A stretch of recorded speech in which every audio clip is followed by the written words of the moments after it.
La seconde partie du problème ici, c'est on demande pour quelle valeur de x cet angle sera-t-il maximal. C'est-à-dire, je vous rappelle que ces deux skieurs nautiques A et B qui sont reliés par deux câbles différents, à un même point du bateau qui les tire, ces skieurs sont alignés selon une direction qui est perpendiculaire à une ligne imaginaire issue du point P qui symbolise la trajectoire rectiligne du bateau. Les deux skieurs sont situés d'un même côté de cette ligne imaginaire et sont distants de cette ligne 7 mètres l'un de l'autre. Le skieur A qui est le plus proche de cette ligne imaginaire est à 3 mètres d'elle. Considérons x la distance la plus courte séparant P de la perpendiculaire à la ligne imaginaire. 1. Élaborer une fonction qui exprime l'angle formé par les câbles en fonction de la distance x a été fait, tout a été élaboré, donc il y a déjà 2 vidéos qui suivent et tout a été expliqué auparavant. Voilà, sur ces détails. Maintenant, on arrive à pour quelle valeur x de cet angle sera-t-il maximal. Alors, pour trouver ça, je vais retirer certaines choses. Alors, ça, c'est la simulation de départ qui a été faite. Hein. Bon, ça a déjà été vu dans la vidéo précédente, donc j'enlève. Ça, c'est l'énoncé, mais cette fois-ci, le 1 a été résolu. Maintenant, je vais faire la partie B. 2, la partie 2. Alors, pour trouver, ça c'est la direction du bateau, voilà, LI, 3 mètres et 7 mètres. C'est qu'il faut au total 10 mètres entre B et la ligne imaginaire. On a le bateau au point P.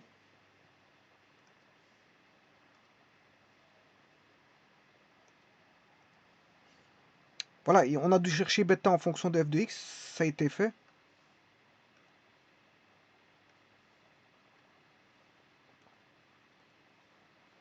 Voilà les calculs.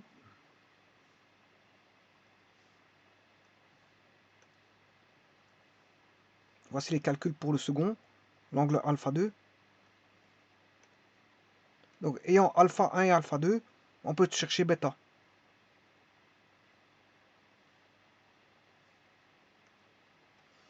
Voilà, et ça, c'est l'angle. Les angles sont donnés ici. Bêta, c'est ceci. Alors maintenant, ça c'est pour une simulation quelconque. Mais voilà, ça c'est pour le problème donné ici. On a les angles qui est donné par ceci. Donc maintenant, il faut faire une optimisation parce qu'on demande de rechercher pour quelle valeur de x cet angle sera-t-il le plus grand. Alors, pour quelle valeur de x cet angle sera-t-il le plus grand. Ici, j'ai fait 3 situations avec 3 angles. Donc il y a un angle de 22 degrés 30, 22 degrés 38, un autre de 31 33 et un autre de 32 47. Bon, je vais les remettre parce que bon, ils se sont inscrits l'un sur l'autre. Voilà. Là, il y a une première situation qui est l'angle entre c'est l'angle CPD, bon là, qui fait 31 33. 31 33.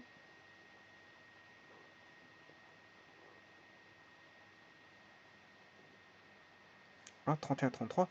Un second angle qui est 32 47 EPF. Et un troisième angle qui est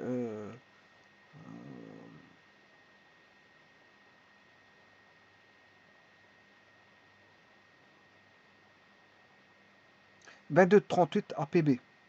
Voilà, il y a 3 angles. Voilà, ici, bon, c'est 3 situations. Maintenant, je vais chercher la situation avec l'angle optimum, c'est l'angle maximal.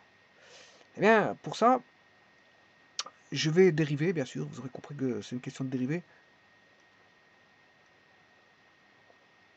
Alors, comme on a la différence, je vais dériver ici pour trouver l'angle optimum, maximal. Eh bien, j'ai arc sinus, je vais dériver ceci, moins la dérivée de ceci doit donner 0 pour trouver l'optimum.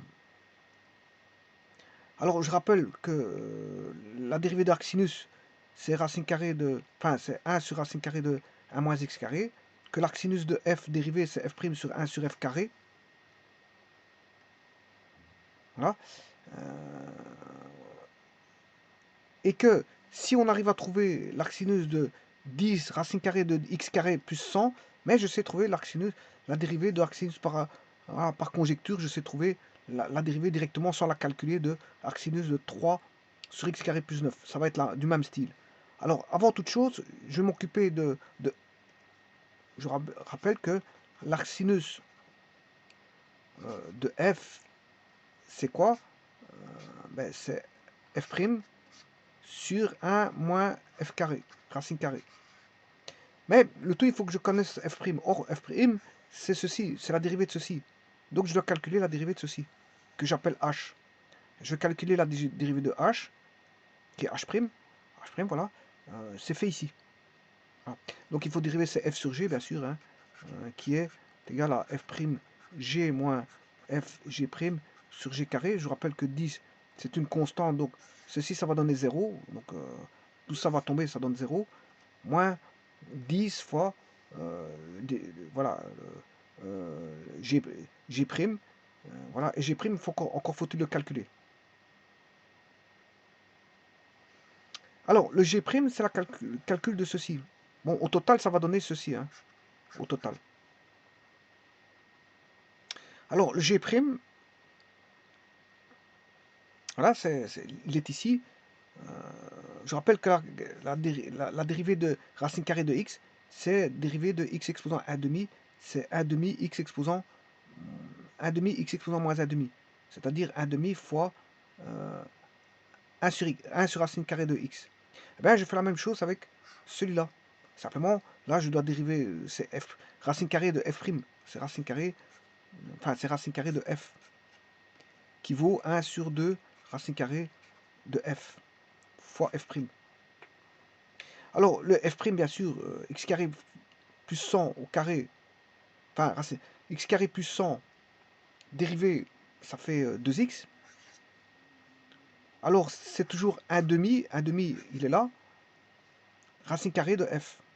Et le f, c'est racine carrée de x carré plus 100. Je simplifie les deux, il va rester x sur x carré plus 100. Que, bien sûr, il faudra remettre à celui-ci.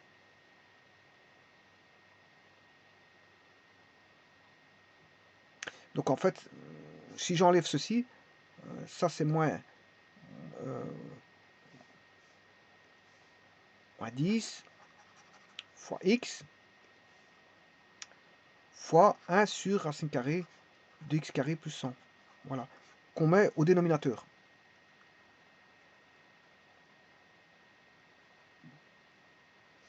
Voilà. Et donc c'est ça la dérivée de arcsinus.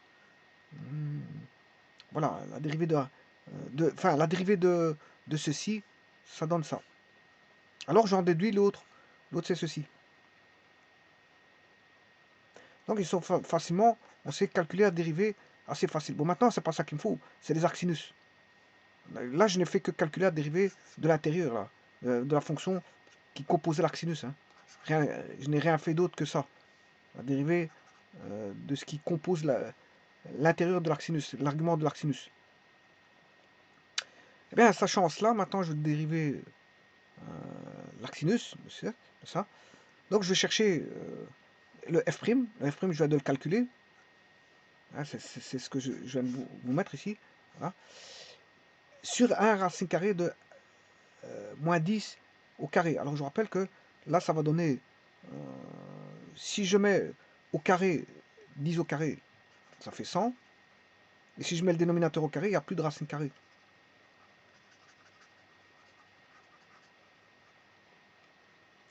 Donc on aura ceci. Mais si je mets tout au même dénominateur, j'aurai x carré plus 100, moins 100, et 100 moins 100, ça fait 0.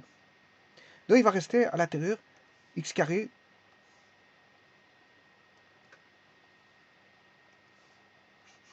il va rester x carré sur x carré plus 100.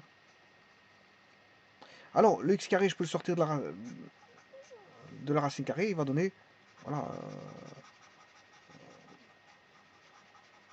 il va donner ceci. Alors, ayant ceci,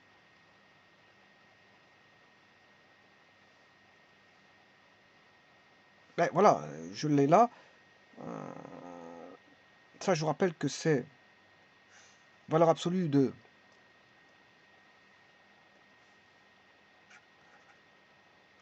racine carrée de 1 sur x carré plus 100, ce qui veut dire, en d'autres termes, racine carrée de 1, c'est 1, on aura 1 sur racine carrée de x carré plus 100. Et donc là, on peut simplifier les racines carrées de x sur 1 plus 100. Il va rester, bien sûr, x sur la valeur absolue de x. Comme x étant positif, mais je peux simplifier. Voilà, x est valeur absolue de x. Alors pourquoi il est positif? Parce que je le considère positif. Dans ce cas-ci, ici, le bateau est en P. J'ai pris les y derrière qui sont positifs. Hein. Voilà, E est en y positif, donc il est derrière le bateau. Hein. Voilà, il n'est pas devant, il est derrière. Et donc ça simplifie les calculs. Et donc, on a la première dérivée d'arcsinus vaut ceci. Et donc, je peux conjecturer pour la dérivée de la seconde. Je rappelle que je dois faire une différence pour trouver l'optimum. Hein.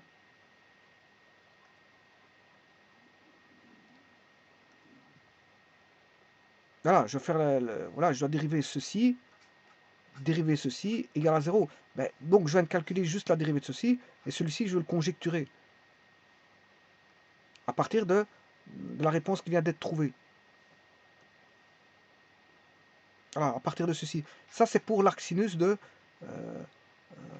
voilà, je vais le noter. Hein.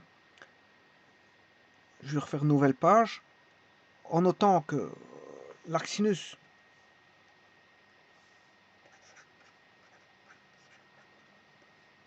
de 10 sur racine carrée de x carré plus 100, voilà, dérivé, bien sûr, je dérive l'arcsinus, mais ça fait la réponse qui vient d'être donnée ici, c'est-à-dire c'est moins 10 sur x carré plus 100. Moins 10 sur x carré plus 100. Bien sûr, je dois soustraire à l'arcsinus de 3 sur racine carrée de x carré plus 9. Et ça vaut quoi? Ben, ça vaudra un peu la même chose. Hein, je conjecture. Voilà, plus 9. Et bien sûr, je dois soustraire. Et je dois égaler ça égale à 0. Voilà. Ce qui veut dire que, quelque part, qu'est-ce qu'on aura?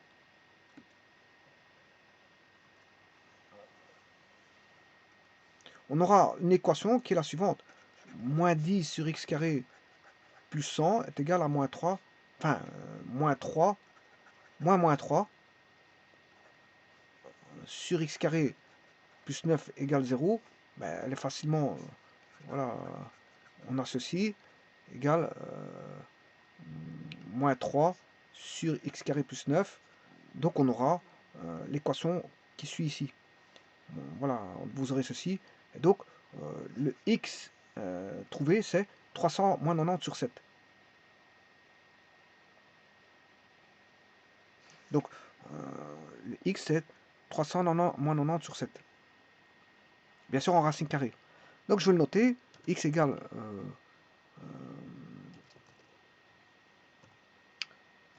300 moins 90, le tout sur 7. Ah oui, ça calcule. Hein. C'est une seule valeur. 5,48. Donc ça, il se trouve en y égale 5,48.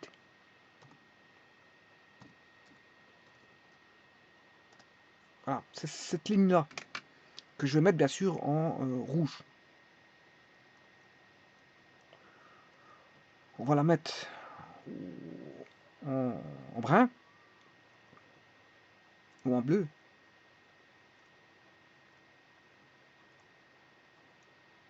Voilà. Je vais la garder entière, alors que les autres, je vais les mettre en pointillés. Voilà, 5,48. Et donc, l'intersection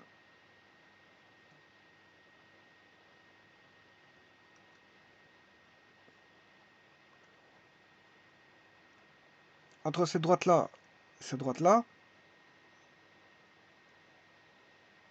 c'est les fameux 3 mètres et 7 mètres. Donc G est à 7 mètres de la ligne imaginaire et H est à 10 mètres de la ligne imaginaire. Mais H, entre H et G, ils sont à 7 mètres. Mais H est à 10 mètres de la ligne imaginaire. Mais à 7 mètres de G. Voilà, et ça c'est l'angle optimum. C'est le plus grand temps qu'optimum, c'est GPH.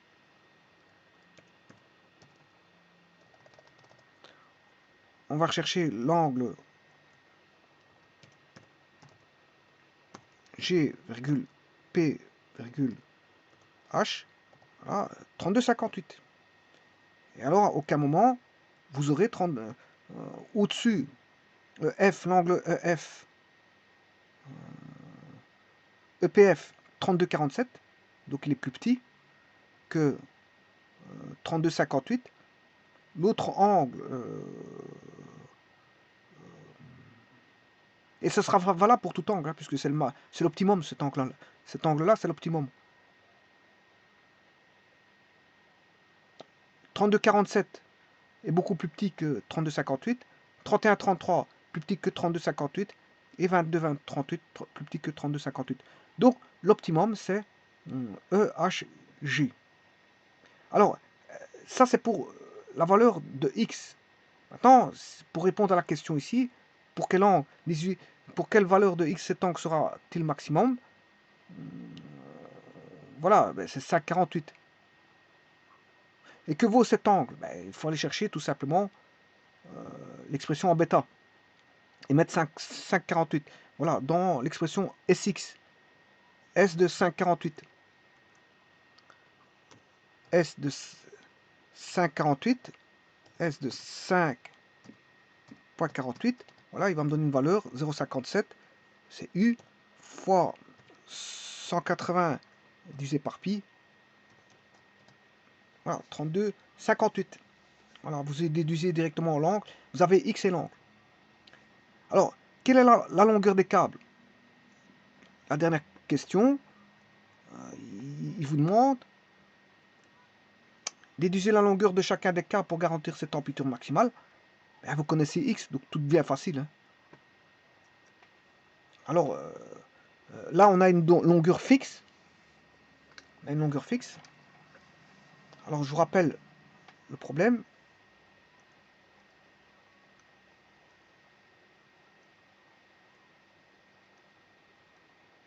J'ai plus de dessin. Je vais refaire un dessin, c'est pas un problème. C'est un calcul de dérivée d'arc sinus, hein, c'est bon. Et voilà, pour trouver l'optimum, c'est juste ça. Elle est égale à 0 pour trouver quelle valeur de x il faut. Bon, il n'y a pas de complication là-dessus. Simplement, l'arc sinus, il faut calculer sa dérivée. Alors, là, vous avez, on a le fameux x. Voilà, le point P. Là, on a le point A, mais je crois que je l'ai mal fait. Je vais recommencer ça. J'essaie d'aller un peu trop vite, mais... Le point P. La ligne imaginaire. Voilà, x, il est connu maintenant. Hein, x, il vaut 5,48. Pour avoir l'optimum de l'angle, le A est à 3 mètres. Et le B est à 7 mètres par rapport à A, mais à 10 mètres par rapport à la ligne imaginaire. Alors, le câble ici, il vaut quoi? Il vaut quoi? Ben, on sait bien que c'est l'hypoténuse 3. Là, on a x. 3 au carré plus 5,48 au carré. Voilà, vous aurez, racine carrée, vous aurez la valeur du câble qui va aller de P en A. Et pour aller de P en B, ben, ce sera 10 mètres. Je vous rappelle que, voilà, parce que là, ça fait 7 mètres. Au total, ça fait 10 mètres ici. 10 au carré plus 5,48 au carré. Ben, c'est bien sûr racine carrée. Racine carrée, eh ben, c'est ce que je vais faire. Donc, SQRT de 10 mètres au carré, 10 au carré plus 5,48 au carré. Voici la première distance de premier mètre. Et le second, enfin, le premier câble. Le second câble va mesurer 3 au carré plus 5,48 au carré. Voilà, 6,25. En fait, c'est la distance PH, c'est la distance PG.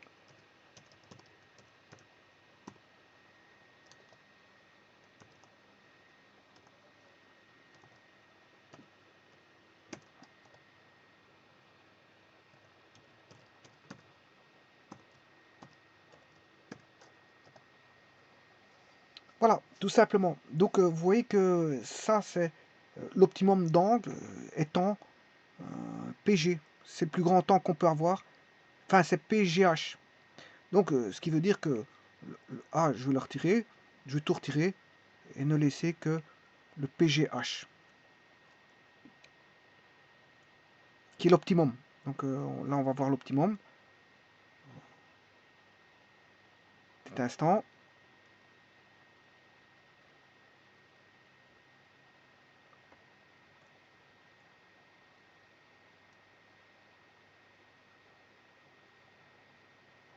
Je vais tout pas enlever, sauf l'optimum. Je vais quand même laisser le X également à 3, voilà.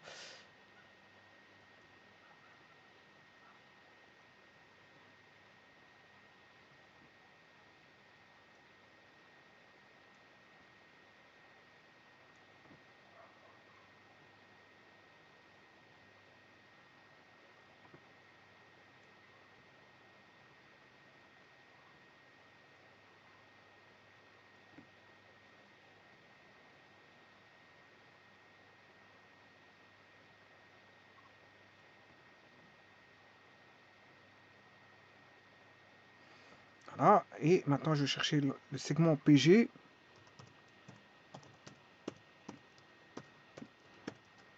Voilà, et le segment PH.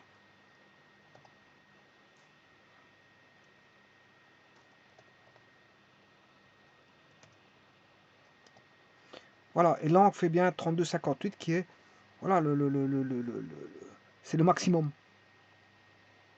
Ça, c'est l'optimum, il est là. Pour ça, il faut que les câbles fassent, pour avoir l'optimum d'angle, ben, il faut que les câbles fassent 6 mètres 25 pour l'un et 11 mètres 40 pour l'autre. Et bien sûr, ils vont circuler en cercle, hein. Suivant un cercle, mais bien sûr, suivant toujours derrière le bateau, hein. Ils vont circuler en cercle, toujours suivant la direction du bateau. Donc il y a une limite, bien sûr, hein.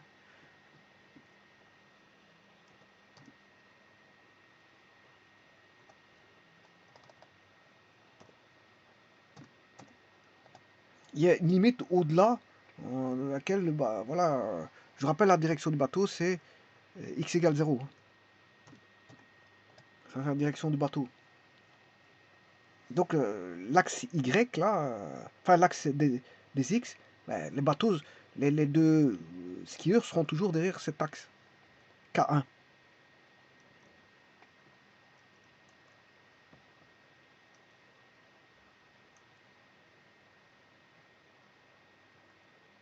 Voilà, c'est donc derrière cet axe K1.